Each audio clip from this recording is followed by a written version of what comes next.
Who created God? Mali nga ba ang tanong na who created God? Sinasabi nila, categorical mistake daw ito. Pero teka lang, ano ba talaga ang ibig sabihin nun? Legit ba na hindi dapat itong itanong?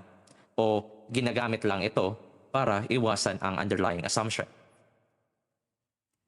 Is this a wrong question or a challenge to the concept of God? Let's start. Okay, what is a categorical error? Ganito yan. Imagine mo may nagtanong, ano ang lasa ng kulay pula? Di ba ang parang weird? Kasi color, nakikita, hindi naman nalalasahan. Parang magkaiba ang category nila. Kaya mali ang tanong kasi hindi sila tugma sa bagay na tinatanong. Ganon din daw kapag tinatanong mo, who created God? Ang sagot kasi ng mga theists, mali raw ang tanong. Kasi si God ay walang simula at walang katapusan. Hindi siya nilikha. Siya raw ang uncaused cause. Yung cause ng lahat, pat walang cause kung bakit siya nag-i-exist. Kaya kapag tinatanong mo kung sinong gumawa sa kanya, para mo na ring tinatanong, what is the sound of a circle? Hindi daw applicable.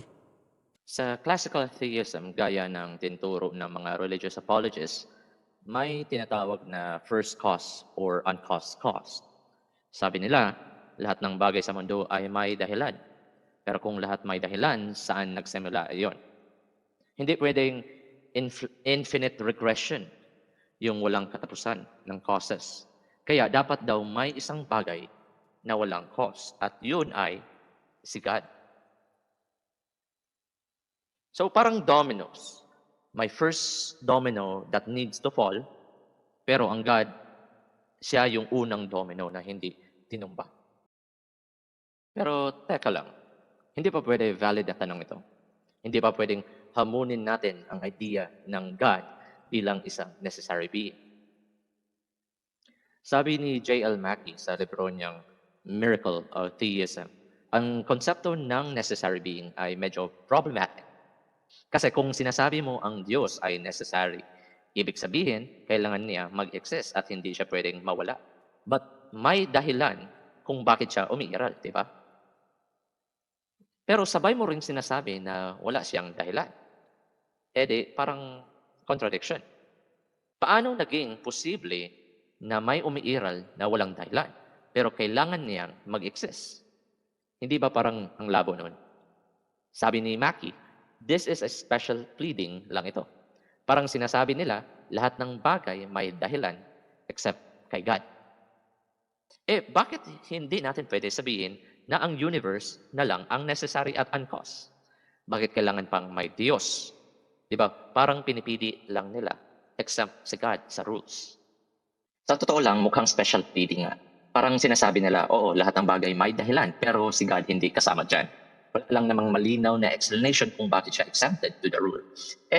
Kung pwede pa lang ang isang bagay na walang dahilan, why not the universe? Sabi pa nga ng mga secular philosopher, kung sasabihin mong si God ay walang dahilan, bakit hindi natin sabihin ang mundo mismo ay necessary na at hindi rin kailangan lumikha pa ng iba? Hindi ba mas simple yun? O baka naman limited lang talaga ang brain natin sa mga pag-intindi ng mga bagay na hindi natin kayang ma-experience. Sanay tayo sa mga cause and effect. Lahat ng bagay ay may simula, may dahilan. Kaya siguro natural lang that we question these things kung sinong lumikha ng Diyos. Pero kung sasabihin nila si God ay walang dahilan kasi siya ay eternal at necessary, di parang pinalabas na mali tayo sa thinking natin dahil hindi natin kayang intindihin ang Diyos. Pero hindi ba dapat kung ipipilit nila na nag-exist si God, kailangan nilang patunayan na consistent at coherent ang konsepto ng God? Kaya ano ba ang sagot? Mali nga ba itanong kung sino ang lumikha ng Diyos? Kung susundin natin ang classical theism, oo, categorical error nga. Yan kasi iba raw ang Diyos sa lahat. Pero kung titignan natin ang argumento ng mga philosopher, mukhang may sense na itanong ito. At baka it's not a wrong question. Maybe this is a valid na challenge sa mismong idea ng God. Kaya next time na may magsasabing mali iyang tanong na yan, tanungin mo rin sila. Bakit? O baka naman you're avoiding a hard question that might affect your faith.